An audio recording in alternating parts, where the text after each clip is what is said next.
Basic software. What you need as a basic software when you work in this business?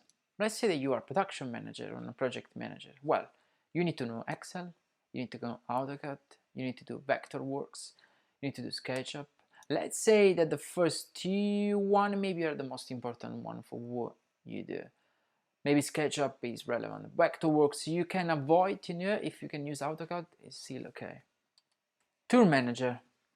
Excel, PowerPoint, SketchUp, Master Tool, and Plinfi. Excel, well, you need to do your budget for your band, do you?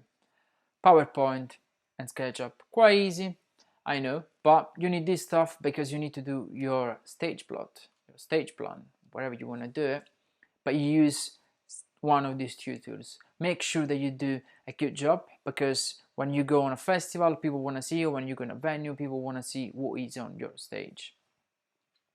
Master Tool and Plinfi are two common software that I use for keeping track all my tour, especially with all the band.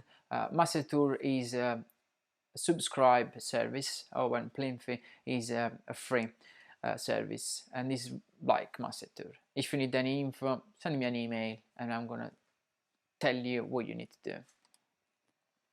Sound engineer and lighting engineer, well, they are more similar for what they need, but you need to know your offline editor software for your desk. So if you are a sound engineer, there is a lot editor software out there. And you need to know Excel, just the basic, I know, but you need, especially if you work as a lighting engineer, if you want to do a patch, it's easy to do just with Excel. Merchandiser, you need to know your Excel stuff. Never stop to learn.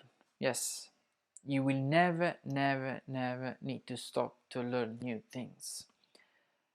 When you are free, try to find new training. Try to find new book that you want to read. Learn new software, learn new desk. And believe me, it's so easy to do it. Just Google it. You can find everything you want, everything. There is a lot training online nowadays, and there's a lot book that you can read online as well. You don't need to buy, or actually go on Amazon and buy a book and just read something interesting that help to keep your mind busy, but at the same time learn new skills.